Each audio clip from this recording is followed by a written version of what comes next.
US का airbase है वहां पर यूएई में अटैक कर दिया गया है। बहरीन और कतर पर ईरान ने हमला कर दिया है।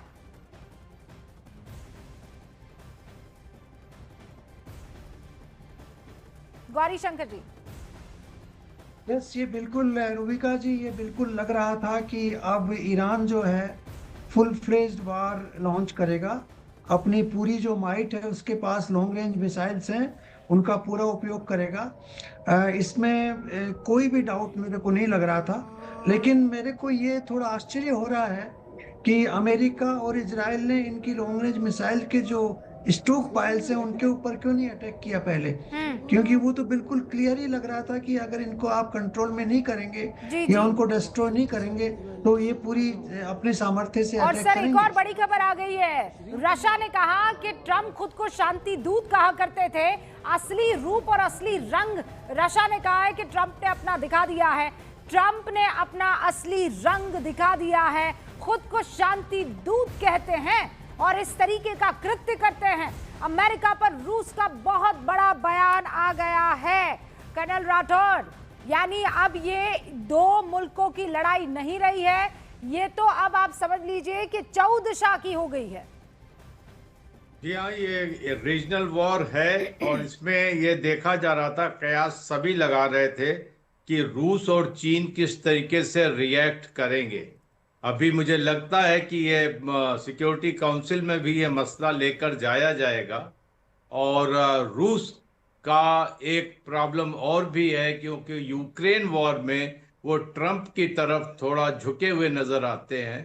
तो अभी यहाँ पे देखिए कि अभी कुछ दिनों पहले रूबिका जी, हाँ। रूसी नेवी ने ईरानी नेवी के साथ पर्शियन गल्फ में ज्वाइंट एक्सरसाइज की थी, आज से मुश्किल से 4 दिनों पहले।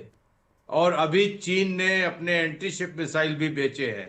और अभी एक खेप आई थी Su-35 हवाई जहाजों की ईरान को रूस से। हाँ। तो ये सारी चीजें इंटरप्ले हैं जो अब धीरे धीरे आगे आएंगे। आप अगर न्यूज 18 इंडिया की स्क्रीन देख पा रहे हैं तो हम चारों के ठीक नीचे आपको एक तस्वीर दिख रही होगी जहां पर काले काले छोटे छोटे डॉट्स दिखाई दे रहे हैं।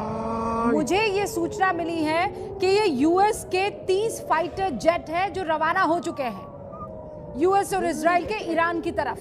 ये देखिए, ये एक्सक्लूसिव तस्वीर है। न्यूज 18 इंडिया के दर्शकों को मैं बताना चाहती हूँ, ये जो काले काले छोटे डॉट्स आपको दिखाई दे रहे हैं, ये बताया जा रहा है यूएस के 30 फाइटर जेट से यूएस और इजराइल के, जो कि ईरान की तरफ अब पहुंच चुके हैं। अब इसके माने क्या है अशोक सज्जनार साहब?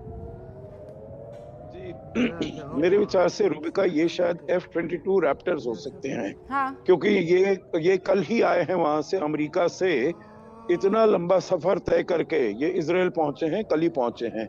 और इससे सबके कान खड़े हो गए थे। जो ये F-22 रैप्टर्स अमेरिका ने पहले कहीं नहीं भेजे हैं, इजराइल में तो कभी उनको नहीं उतारा गया है, इस क्षेत्र में नहीं उतारा गया है। और बहुत ही ये लीथल एयरक्राफ्ट है, बहुत ही घातक एयरक्राफ्ट है। और मैं समझता हूं अगर इनको यहाँ पर बुलाया गया है तो इसको जरूर वो कार्यान्वित करते होंगे। ये मेरा स्पेक्युलेशन है, I can not say that for certain. अभी आगे चलते हुए मैं मालूम चलेगा जो असली क्या है।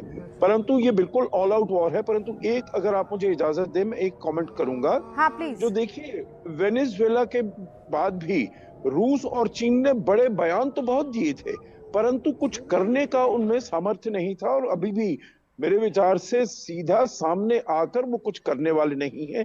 जो उनको करना था वो उन्होंने कर दिया है। जैसे ये एंटी शिप मिसाइल्स हैं, जैसे और उन्होंने अपना असला भेजना है, एम्युनिशन भेजना है, इक्विपमेंट भेजना है, वो उन्होंने भेज दिया है। अब उनको उन्होंने सशक्त कर दिया है, परंतु अपने आप किसी प्रकार से वो इसमें उतरने वाले नहीं हैं।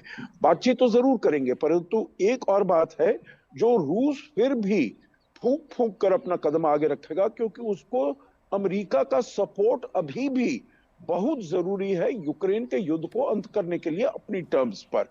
और उसे मालूम है, जो केवल अमेरिका ही उसके साथ खड़ा है, जो वो कह रहा है मुझे ये टेरिटरी चाहिए, वहां पर क्या होना चाहिए, कितना सैन्य सामान होना चाहिए यूक्रेन में शांति के बाद, तो ये अमेरिका उसके साथ खड़ा है और कोई देश नहीं खड़ा है।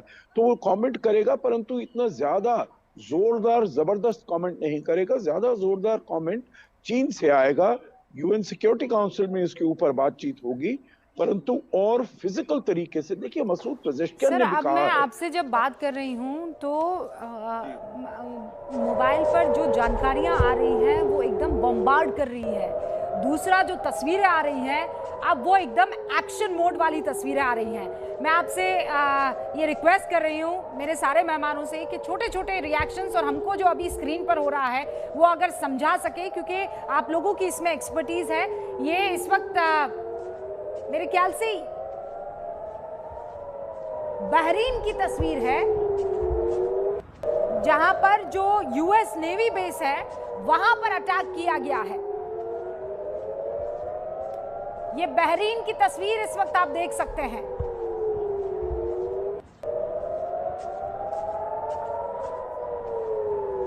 तो ये अटैक शुरू हो चुके हैं, एंटायर रीजन में ये अटैक शुरू हो चुके हैं। इनफैक्ट यूएस के जहां जहां भी बेस है, मिलिट्री बेसिस है, वहां पर अटैक किया जा रहा है ईरान की तरफ से। उसमें ओमान और बहरीन का नाम आ रहा है, कतर का नाम आ रहा है। कर्नल राठौर, अब ये स्थिति मुझे नहीं लगता है कि 12 दिन वाली रही है, अब ये फुल फ्लेजेड वॉर है। लेकिन अब परेशानी ये है कि इसका हल क्या है, क्योंकि वॉर तो होगा तो नुकसान पूरी दुनिया को होगा। केवल ईरान और इजराइल इससे खत्म हो जाएंगे, बात इस पर नहीं है, पूरी दुनिया फिर इसके लपेटे में आएगी। देखिए, इसका हल ये है कि अमेरिका और इजराइल ने मन बना लिया है कि उनका एंड स्टेट है रेजिम चेंज, उससे पहले वो मानेंगे नहीं। और ईरान क्यों ये चारों तरफ अटैक कर रहा है, उसके पीछे कारण ये है कि इससे पहले कि अमेरिका और इजराइल